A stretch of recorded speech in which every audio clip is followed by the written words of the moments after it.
하는 은혜 나눕니다. 태풍이 불면 그 거센 비바람으로 인해서 나뭇가지가 부러지고 또 나무들이 뿌리채 뽑히게 됩니다. 그런데 뿌리가 깊은 나무는 흔들릴 뿐 뽑히지 않습니다. 우리 신앙 역시 외부적인 핍박과 환난 등으로 인해서 신앙이 꺾이고 또한 신앙이 뿌리채 뽑혀버리는 일들이 있습니다. 말씀 지금 벌어지고 있는 자연재해, 전쟁과 또 분쟁, 또 이단들의 기승, 포스트 모더니즘의 상대주의, 개인주의, 그리고 종교다운주의와 혼합주의 등의 비바람과 특히 코로나19로 인한 환난은 많은 교회들과 또 기독교인 개인의 신앙을 뿌리채 뽑으려는 거센 태풍으로 작용하고 있습니다. 그래서 많은 기독교인들이 교회를 떠났고 또한 신앙을 아예 포기해버리는 상황에 교회 공동체들이 큰 위기를 겪고 있습니다. 이럴 때 우리는 우리 신앙의 뿌리가 되는 신앙의 본질을 더욱 견고하게 하며 열심을 내어야 합니다. 신앙의 본질을 잃지 않고 회복해야 이런 영적인 또는 세상의 거센 태풍과 같은 환난을 이겨내어 견고한 신앙을 견지할 수 있기 때문입니다. 그러기 위해서 우리는 그의 본질이 무엇인지를 명확하게 말씀하시는 예수님의 7교회를 향한 그런 메시지를 살펴보고 있습니다. 7교회를 향한 6번째 메시지는 빌라델비아 교회를 향한 메시지입니다. 이 빌라델비아 교회를 향한 메시지를 간단히 정리하면 작지만 신실하게 말씀을 지키는 교회입니다. 작지만 신실하게 말씀을 지키는 교회. 그럼 먼저 빌라델비아 교회가 위치하고 있었던 빌라델비아에 대해서 살펴봅니다. 이 빌라델비아는 현재 터키의 알레세이르라는 곳을 말합니다. 7교회 7도시 중에 가장 역사가 짧은 도시입니다. 버가모 왕 유메네스 2세와 또 그의 동생인 아탈루스 2세에 의해서 세워졌습니다. 로마가 동생인 아탈루스로 하여금 형 유메네스를 반대하도록 했지만 그는 끝까지 형에게 충성을 다해서 필라델푸스, 곧 형제를 사랑하는 자라는 별명을 얻게 됩니다. 형제 사랑이라는 뜻의 빌라델비아의 이 이름은 이 두 형제 사이의 사랑을 기념하기 위해서 붙여진 그런 이름입니다. 빌라델비아는 처음에 루디아 왕국의 거칠고 미개한 지역에 헬라어와 헬라 문화를 널리 보급할 목적으로 세워졌습니다. AD 19년경에는 이런 목적이 이루어져서 루디아어가 더 이상 사용되지 않고 헬라어와 헬라 문화가 저녁에 알려졌습니다. 빌라델비아는 주 17년 사대 등 다른 12개 도시와 함께 지진으로 폐해가 되었을 때 로마 황제 티베리우스에 의해서 지원금과 세금 면제를 받습니다. 이에 대한 감사의 마음으로 도시 원로들은 도시의 이름을 네오 카이사르, 곧 황제의 새 도시로 변경을 했다가 AD 42년에서 50년경에 다시 빌라델비아로 변경합니다. 그런데 몇 년 후 베스파시안 황제 때 또다시 지진이 나서 이 황제의 호의를 입자 이 빌라델비아 도시 원로들이 이번에는 도시 이름을 베스파시안 황제의 성인 플라비아로 개명해서 200년 동안 사용하다가 다시 빌라델비아로 환원됩니다. 자, 그럼 빌라델비아 교회를 향해 주신 예수님의 메시지를 7교회에 주신 메시지 형식에 따라 살펴보며 은혜 나누도록 합니다. 이 시간도 오직 성령님께서 역사해 주심으로 말미암아 교회의 본질이 무엇인지, 우리 신앙의 본질이 무엇인지를 더욱더 깊이 깨닫고 회복하는 우리 모두가 되기를 간절히 바랍니다. 첫째, 빌라델비아 교회를 향한 예수님의 이름입니다. 우리 7절 말씀 같이 읽겠습니다. 빌라델비아 교회 사자에게 편지하라. 거룩하고 진실하사 다윗의 열쇠를 가지신 이, 곧 열면 받을 사람이 없고 닫으면 열 사람이 없는 그가 이르시되 아멘. 여기서 거룩하고 진실하신 이는 다윗의 열쇠를 가지신 이 예수님의 성품에 대한 언급입니다. 이 거룩하고 진실하다라는 말은 오직 하나님께만 사용되는 단어입니다. 예수님이 하나님이시기에 거룩하시고 진실하시다라는 의미입니다. 그런데 그 예수님을 향하여 다윗의 열쇠를 가지신 분이라고 말씀합니다. 이 다윗의 열쇠라는 말은 이사야 22장 22절에서 23절을 배경으로 합니다. 내가 또 다윗의 집의 열쇠를 그의 어깨에 두리니 그가 열면 닫을 자가 없겠고 닫으면 열 자가 없으리라. 못이 단단한 곳에 박힘같이 그를 견고하게 하리니 그가 그의 아버지 집에 영광의 보좌가 될 것이요. 아멘. 이 말씀은 다윗의 후손으로 오신 예수님을 예언하죠.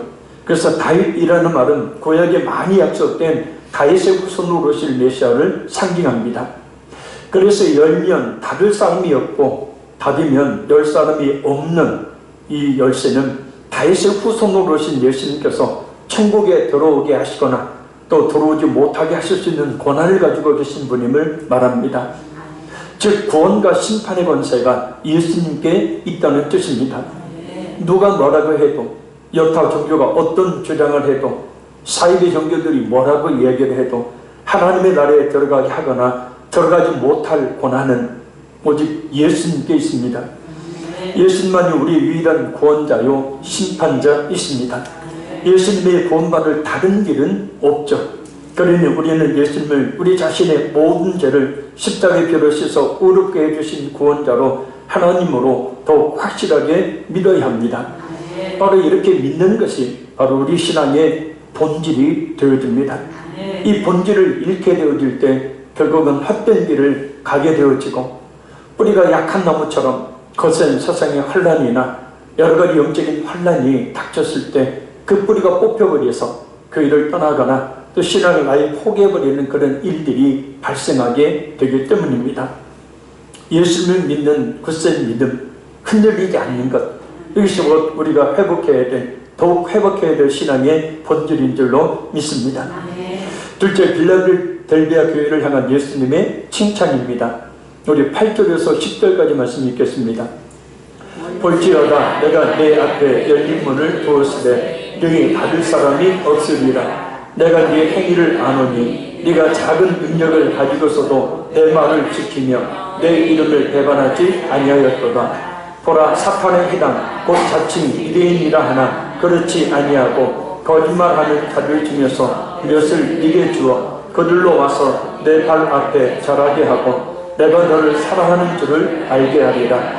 네가 나의 인내의 말씀을 지켰은즉 내가 또한 너를 지켜 시험의 때를 면하게 하리니 이는 장차 온 세상에 임하여 땅에 거하는 자들을 시험할 때라. 아멘. 빌라델비아 교회는 서문화 교회와 더불어서 책망이 없이 칭찬만 받은 교회입니다. 예수님께서 말씀하십니다. 내가 네 행위를 아노니. 예수님께서 빌라델비아 교회를 칭찬하시는 이유는 빌라델비아 교회의 모든 행위를 예수님께서 아시기 때문이죠. 누가 인간의 행위를 정확하게 판단할 수가 있겠습니까? 오직 하나님이신 예수님밖에는 없습니다. 그런데 이것 아십니까? 장차 예수님 앞에서 우리 자신의 모든 행위를 우리 입으로 직고해야 된다는 것을 말입니다. 로마서 14장 11절에서 12절 말씀입니다. 기록되었으되 주께서 이르시되 내가 살았노니 모든 무릎이 내게 꿇을 것이요 모든 혀가 하나님께 자백하리라 하였느니라. 이러므로 우리 각 사람이 자기 일을 하나님께 직고하리라. 아멘. 물론 이 직고는 지옥 형벌의 심판을 받기 위한 자백이 아닙니다. 우리의 행위에 대한 고백입니다. 그때 예수님 앞에서 부끄럽고 더러운 행위를, 불순종의 행위를 고백하는 일이 없도록 예수님을 믿는 사람답게 거룩하게 살기를 힘써야 합니다. 왜냐하면 여기서 직고하리라 라는 말은 정확히 보고하다 라는 뜻으로 이 회개 장부에 일일이 모든 것을 다 기록하듯이 하나님 앞에서 우리의 모든 살아있을 때 행한 일들을 자신이 정확하게 직접 보고해야 한다는 뜻이기 때문입니다. 그럼 빌라델비아 교회가 예수님께 칭찬을 받은 이유는 무엇인가? 네가 작은 능력을 가지고서도 내 말을 지키며 내 이름을 배반하지 아니하였도다. 아멘. 작은 능력을 가지고서도 예수님의 말씀에 순종했다라는 뜻. 작은 능력은 빌라델비아 교회의 규모와 영향력이 크지 않았다는 것을 의미합니다. 크지 않는 교회, 그래서 이름도 빛도 없는 교회, 작은 교회였다는 거예요. 그럼에도 불구하고 빌라델비아 교회는 예수님의 말씀을 신실히 지켰으며 그 이름을 배반하지 않았다는 겁니다. 얼마나 큰 환난과 핍박들이 있었습니까? 그러나 그런 상황 속에서도 이 빌라델비아 교회 성도들은 작은 교회였지만 그 교회 안의 성도들이 자신들의 신실한 믿음을 지켰고 그 핍박과 환난 속에서도 결코 예수님의 이름을 배반하지 않았다. 이게 바로 우리 신앙의 본질이 되어야 합니다.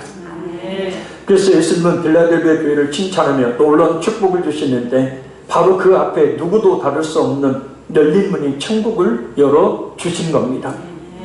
우리가 지난 시간에 살펴보았듯이 성도의 수가 많고 지역의 영향력 또한 커서 이름만 대면 다 아는 유명한 교회였던 사덕교회. 그러나 사덕교회에는 놀랍게도 예수님을 진실하게 믿는 성도가 몇 명 되지 않았죠. 몇 명이라는 것은 5에서 6명 정도를 가리킵니다. 그러니까 오늘날로 치면 큰 교회였는데 많은 프로그램으로 이름을 날린 교회였는데 무슨 교회 하면 다 아는 교회였는데 결국은 믿는 사람은 몇 명 되지 않아서 예수님께 큰 책망을 받았던 그 사대교회와는 대조적으로 빌라델비아 교회의 성도수는 적었습니다. 그래서 지역의 영향력도 적었습니다. 그러나 책망이 없는 칭찬을 받았습니다. 할렐루야. 과연 우리 화평교회는 어떤 교회가 되어야 할까? 과연 우리 자신은 어떤 성도가 되어야 할까? 예수님의 말씀에 절대 순종하는 교회와 성도, 예수님을 배반하지 않는 신실한 믿음을 가진 교회와 성도들이 되어야 합니다. 절대 교회를 교인들의 수와 교회의 크기로 판단해서는 안 됩니다. 큰 교회였지만 믿는 사람이 몇 명 안 돼서 책망을 받은 교회, 사대교회. 작은 교회였지만 모두 다 구원받은 하나님의 백성으로 천국 문이 열려있어 칭찬받은 빌라델비아 교회. 진정한 교회는 이 빌라델비아 교회처럼 예수님의 칭찬을 받는 교회가 진정한 교회이지 사람들의 칭찬을 받는 교회가 아니다라는 거예요. 우리 화평교회 역시 예수님의 칭찬만 받는 진정한 교회가 더욱 되도록 우리 자신의 신실한 믿음을 지켜가고 또한 주의 말씀에 순종하는 우리 모두가 되기를 간절히 바랍니다. 그리고 빌라델비아 교회 열린 문은 9절에 언급하고 있는 자칭 유대인들과의 갈등의 관계에서 이해해야 합니다. 왜냐하면 빌라델비아 교회는 자칭 유대인이라고 하는 자들에 의해서 정치적으로, 사회적으로, 그리고 신학적으로 많은 고난을 받았기 때문입니다. 먼저 정치, 사회적인 측면에서 유대인들은 자신들을 그리스도인들과 구분해서 로마 제국에 의해 독립적으로 취급받던 여러 혜택과 보호들을 그리스도인들로 하여금 전혀 받지 못하도록 했습니다. 그래 그리스도인들이 어려운 삶을 살 수밖에 없었죠. 그리고 신학적 측면에서 그들은 자신들만이 하나님의 진정한 백성이며 그리스도인들은 이교도일 뿐임을 강조했었습니다. 그래서 당연히 그리스도인들은 언제 핍박을 받을지 모르는 불안정한 상황 가운데 살 수밖에 없었어요. 그래서 열려져 있는 문이란 유대인들에게는 따돌림을 당하고 핍박을 받는 존재이지만 언제든지 예수님께 나아가 위로를 받을 수 있는 존재임을 의미합니다. 유대인들에게 그 문은 닫혀 있지만 빌라델비아 교회 성도들에게는 하나님 나라의 그 문은 활짝 열려 있었기 때문입니다. 그러면 유대인들에게는 닫혀 있었을까? 그들을 향한 예수님의 말씀을 보면 알 수 있습니다. 사탄의 회당, 자칭 유대인이라 하나 그렇지 않은 자들, 거짓말하는 자들이라고 말씀하십니다. 여기서 사탄의 회라고 불리는 유대인들은 2장 9절에 서문학교에서도 등장합니다. 예수님께서 이렇게 말씀하시는 것은 그들이 하나님의 백성들에게 열려있는 구원의 문에는 절대로 들어갈 수 없다는 사실을 뜻합니다. 사탄에 속한 자들이 어떻게 하나님의 나라에 들어갈 수 있겠습니까? 그래서 그들에게는 하나님의 나라의 문은 열린 문이 아니라 닫힌 문이 되는 거죠. 이단들에게 말입니다. 근데 특이한 것은 그 유대인들을 향한 예수님의 조치입니다. 바로 그들 중에 몇을 네게 주어 그들로 와서 내 발 앞에 절하게 하고 내가 너를 사랑하는 줄을 알게 하시겠다는 겁니다. 이 말씀은 원어를 그대로 지각하면 이런 뜻입니다. 예수님은 그러한 자들을 빌라델비아 교회 성도들의 발 앞에 오게 해서 그들 앞에 절하게 하고 예수님께서 그들을 사랑하시는 것을 알게 하신다. 아멘. 빌라델비아 교회 성도들에게 고난을 안겨줬던 유대인들 앞에서 빌라델비아 교회 성도들을 높이심으로 그들을 부끄럽게 하시려는 예수님의 의지를 잘 드러내줍니다. 이것은 시편 23편 5절에 원수의 목전에서 상을 베푸시고 라는 말씀을 떠올리게 합니다. 이것이 바로 작은 능력을 가지고서도 예수님의 말씀을 지키며 배반하지 않았던 빌라델비아 교회 성도들에게 예수님께 주신 은혜입니다. 이것으로 그치지 않고 예수님의 은혜는 계속 이어집니다. 네가 나의 인내의 말씀을 지켰은즉 내가 또 너를 지켜 시험의 때를 면하게 하리니 이는 장차 온 세상에 임하여 땅에 거하는 자들을 시험할 때라. 아멘. 신천지는 7교회에 보내는 메시지마다 니골라당에 대한 내용을 반복적으로 제시합니다. 이유는 신천지가 계시록 2장과 3장을 각각의 모든 전 세계에 이전에 있었고 지금 있고 앞으로 있을 교회에 주신 하나님의 말씀으로 간주하지 않고 통으로 7금토대라는 이단인 유재일의 장막성전에 선포된 말씀으로 간주하고 있기 때문입니다. 주보를 한번 보시기를 바랍니다. 주보의 믿음의 샘물란에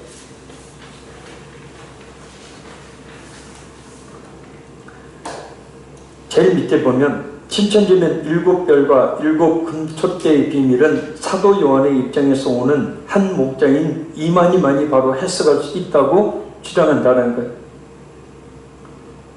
이만희는 계시록의 7별, 7사자, 7천사, 7교회의 실상을 장막 성전의 8인이었던 유재열, 김창도, 정창래, 유인구, 백만봉, 신광일, 김영애라고 말합니다.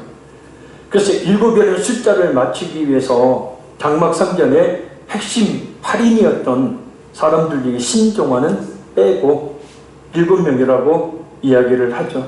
말도 되지 않는 주장입니다. 바로 7금토대, 이것은 곧 교회를 의미하는데 바로 신천지는 유대인의 장막성전에서 선포된 그런 말씀으로 간주합니다. 신천지는 또한 이 시험의 때를 요한계시록에 예고한 배도와 멸망의 시기이며 이 시기는 니골라당의 출현으로 시작되었다고 말합니다. 그리고 이 내용을 발전시켜 시험을 받는 땅에 가는 자들이란 니골라당의 미혹하러 들어온 7교회의 성도들이라고 주장을 펼칩니다. 그러니까 근본적으로 이 신천지는 이 장막성전에서 유재일의 장막성전에서 비롯되었죠. 그리고 유재일은 여기 통일교에서 비롯되었지죠. 그러니까 이만희는 자신의 영적인 성경 해석을 논증하려고 성경에 말하고 있지도 않는 억지 논리들을 편 겁니다. 이 10절의 온 세상은 시험의 우주적 성격을 말하고 시험의 때는 묵시적 위대의 문안에서 공통적으로 세상 종말 직전에 있을 심판을 가리킵니다. 또한 땅에 거하는 자들이란 요한계시록에서 사탄에 속한 자들을 가리키는 단어로 사용되어져요. 예를 들면 1장 5절에 땅의 임금들이 머리, 12장 12절에 땅과 바다는 화 있을진저, 13장 8절에 이 땅에 사는 자들은 다 그 짐승에게 경배하리라, 17장 8절에 땅에 사는 자들로서 창세 이후로 그 이름이 생명책에 기록되지 못한 자들이라고 말씀합니다. 그리고 온 세상에 임한다라는 말씀은 온 우주적인 종말을 말합니다. 따라서 계시록 3장 10절이 말하는 때는 사탄에게 속한 자들에게 임할 종말적 심판의 때를 말합니다.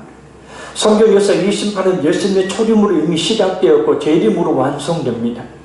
이 말씀은 다니엘 12장 1절과 10절을 배경으로 하는데 다니엘서의 문맥을 보면 시험의 때를 면하게 하리니 라는 말씀은 시험에서 제외시킨다는 말이 아니라 시험 가운데서도 영적으로 보호해 주신다라는 의미입니다. 정리하면 11절 예수님께서 내가 속히 오리니 라고 말씀하신 것처럼 예수님이 이 땅에 재림하심으로 맞게 되는 이 세상의 최후의 심판의 때에 빌라델비아 교회 성도들은 그 시험의 때를 면하게 해 주시겠다는 말씀입니다. 예수님이 이 땅에 오심으로 맞게 될 최후의 심판은 사탄과 그를 추종하는 자들에게는 심판이 되고, 그리고 빌라델비아 교회 성도들처럼 예수를 진실하게 끝까지 믿는 성도들에게는 구원의 때가 되는 거예요. 그래서 7년 환난을 대비해야 한다 라고 주장하는 사람들이 있어요. 또 종말에는 신앙에 큰 환난이 온다 라고 주장하는 사람들이 있어요. 666 베리칩을 받으면 구원받지 못한다 라는 이 주장들이 있습니다. 그러나 이들의 말에 속지 말아야 합니다. 왜냐하면 이미 지금이 종말의 시대예요. 아멘. 그리고 지금이 환난의 시대예요. 지금이. 그리고 이런 시대 속에서 살며 이미 여러 가지 환난을 통해 구원받을 확실한 믿음이 있는 성도를 왜 환난 속에 던져 넣으시겠습니까? 오히려 더욱 진실한 믿음을 가져 구원의 확신의 흔들림이 없도록 해야 합니다. 그런 빌라델비아 교회 성도들이 최후의 심판할 때 사탄과 그를 추종했던 사람들이 심판을 받을 때 그 시험의 때를 면함받게 되는 이유는 뭔가? 바로 그들이 작은 능력임에도 예수님의 말씀을 지켰기 때문입니다. 할렐루야. 작은 교회임에도 불구하고 어떤 분이 거기에서 목회를 했는지 아무튼 예수님의 복음을 잘 전해서 그들 모두가 진실한 믿음 가운데 있었다는 거예요. 그래서 예수님도 그들 지키신다 말씀합니다. 그런데 중요한 것은 빌라델비아 교회 성도들이 말씀을 지킨 것과 예수님께서 빌라델비아 교회 성도들 지켜주신다는 말이 동일한 단어를 사용하고 있다는 거예요. 이 둘의 지킴은 전혀 속성이 다름에도 불구하고 동일한 단어를 사용합니다. 왜일까? 그것은 빌라델비아 교회 성도들이 신실한 행위에 대해 예수님께서도 신실한 반응을 보이신다는 것을 의미하기 때문이에요. 그들이 하나님의 말씀을 지켰으니, 그 믿음을 지켰으니 예수님도 그에 대한 반응으로 그들을 지키시겠다는 뜻이에요. 그래서 8절의 빌라델비아 교회 성도들에 대한 칭찬의 내용이라면 이 9절에서 10절은 빌라델비아 교회 성도들의 신실한 믿음의 삶에 대한 예수님의 보상임을 알 수 있습니다. 그러니 끝까지 예수님의 복음을 믿고 또한 지켜야 합니다. 그렇게 하면 예수님께서도 우리에게 혹시 그 환난의 때가 닥친다 할지라도 지켜주십니다. 이 본질을 잃지 말아야 합니다. 서두에 말씀드렸듯이 지금은 온갖 영적인 이 비바람이 또 실제적인 세상의 환난들이 우리 성도들에게 들이닥치고 있는 때 아닙니까? 바로 이러한 때 우리에게 믿음이 있어야 그 모든 환난의 거센 태풍을 이겨낼 수가 있게 된다는 것. 결국은 반대로 떨어져 나가는 것은, 결국은 가지가 꺾여버리는 것은 결국은 그 뿌리가 깊지 않기 때문에 그 나무가 온전히 설지 못하기 때문이라는 거예요. 작은 능력이었지만 그들의 믿음을 지켜나가 예수님께서 어떤 환난의 때에도 그 환난을 면하게 해주시겠다는 이 약속, 우리에 대한 약속이 되어져야 될 줄로 믿습니다. 셋째, 빌라델비아 교회를 향한 예수님의 권면입니다. 우리 11절 읽겠습니다. 내가 속히 오리니 네가 가진 것을 굳게 잡아 아무도 내 면류관을 빼앗지 못하게 하라. 아멘.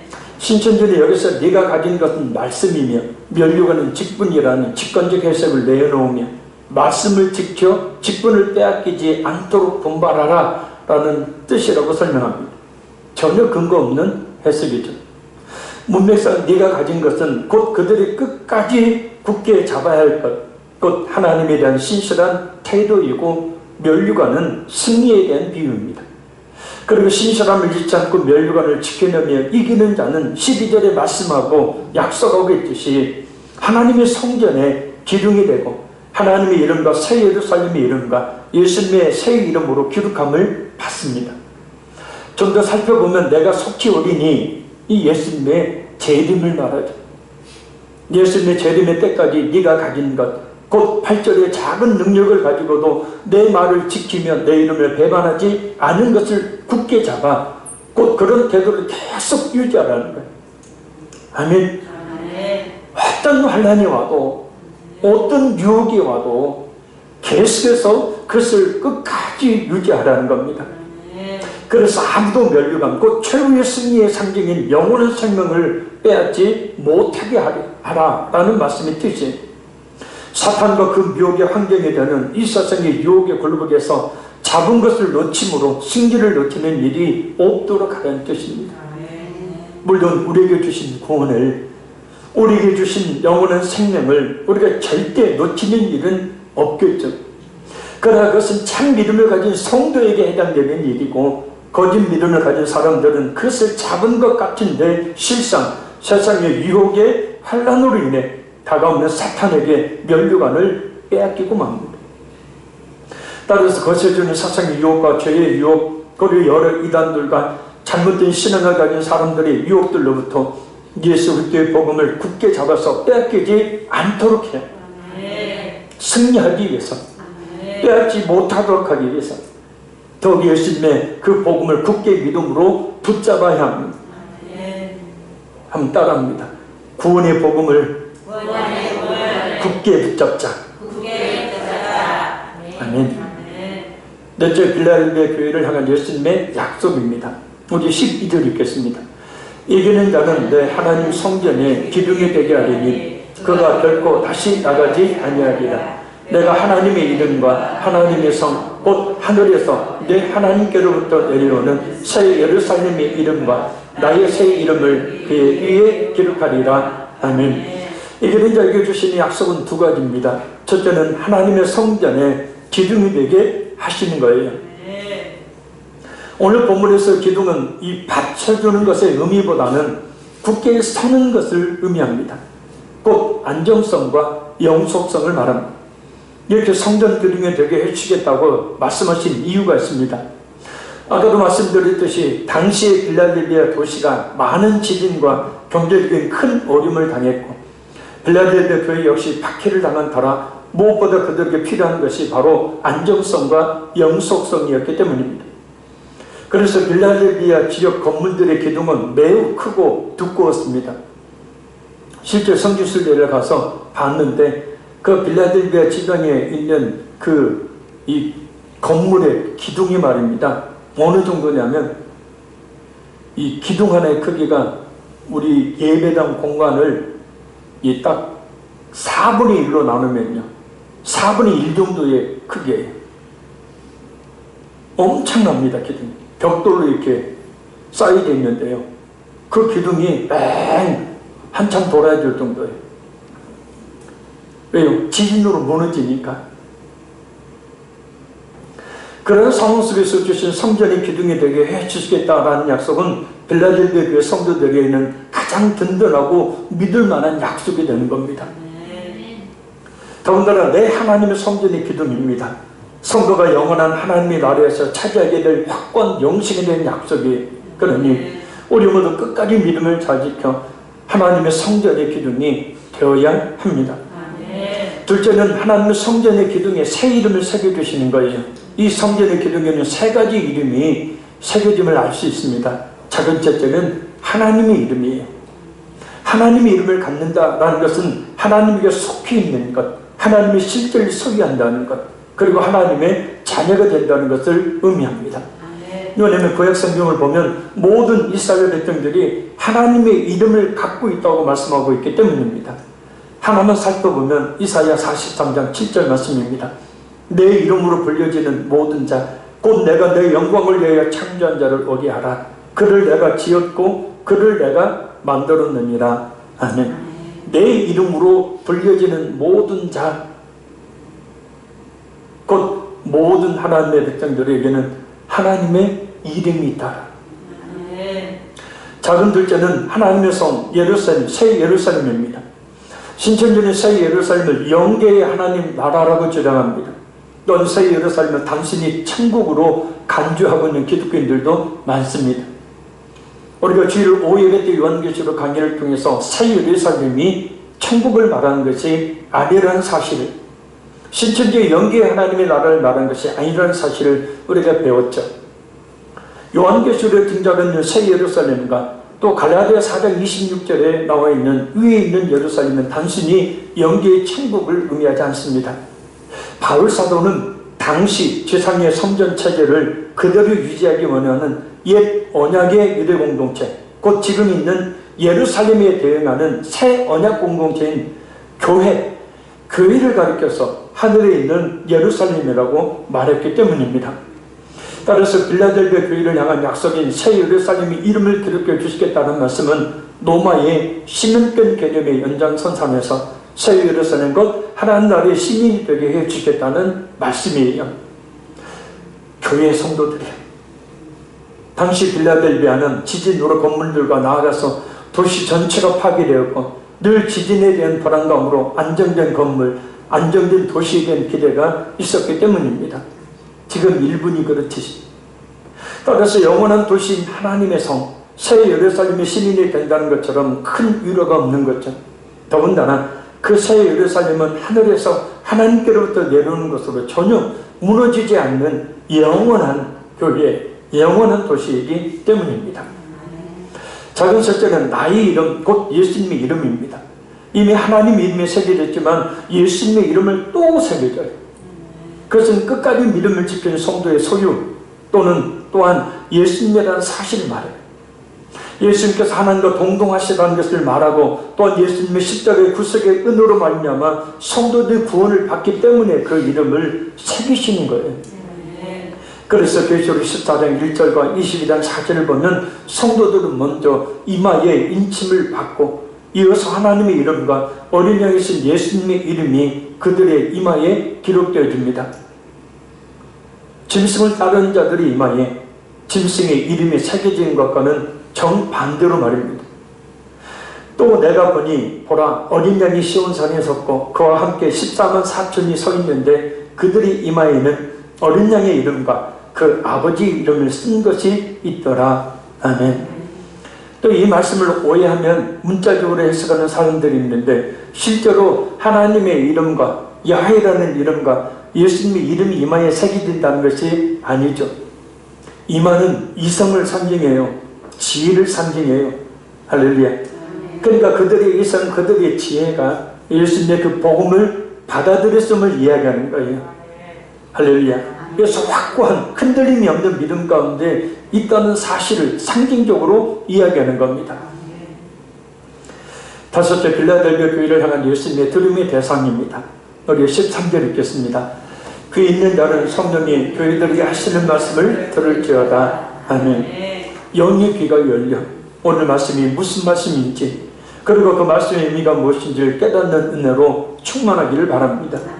특별히 이 말씀이 우리 화평의 교회와 그 지체인 이 자리에 있는 우리 자신이 주신 말씀으로 받아야 합니다. 말씀을 맺습니다.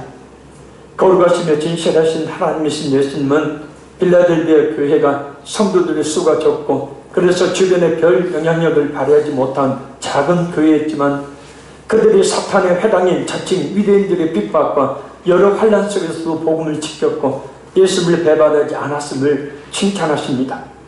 그래서 그들에게 최고의 심판의 시험을 면하게 해주심을 약속하시고 그들 앞에 천국문을 열어주십니다. 또한 원수들의 눈앞에서 빌라델비아 교회를 세워주시며 그들이 복음을 끝까지 지켰기에 예수님께서도 그들을 끝까지 지키시겠다고 약속하십니다. 그러니 아무도 그 면류관을 빼앗지 못하도록 끝까지 복음을 지키며 예수님의 이름을 배반하지 말라고 권면합니다. 끝까지 이기는 자에게는 영원히 무너지지 않는 하나님의 성전이 기둥이 되게 해주시고 하나님의 소유임을 확증하는 하나님의 이름과 영원히 무너지지 않는 도시인 하나님의 성 새 예루살렘의 시민이 된다는 의미의 새 예루살렘의 이름과 십자가의 구속의 은혜를 입은 예수님의 소유라는 의미의 예수님의 이름이 새겨지는 영원한 하나님의 소유가 되는 축복을 주십니다. 성도의 수가 중요한 것이 아닙니다. 큰 교회 다니고 작은 교회 다니는 것이 중요한 것이 아닙니다. 성도의 수가 많고 활기차고 유명한 교회였던 사적교회는 예수 믿는 사람이 몇 명 되지 못해 복음을 지키지 못해 책망을 받았지만 작은 교회인 빌라델비아 교회는 그 복음을 잘 지켜 칭찬을 들었습니다. 그러니 문제는 복음을 끝까지 지키느냐 지키지 못하느냐 예수님을 배반하느냐 배반하지 않느냐에 있습니다. 우리의 어떤 핍박, 어떤 유혹, 어떤 환난 신앙생활의 어려움 속에서도 끝까지 우리 자신의 믿음을 지킴으로 영원한 하나님의 자녀, 영원한 하나님 나라의 시민과 기둥이 되는 우리 화평교회 모든 성도들이 되기를 간절히 바랍니다. 기도하겠습니다.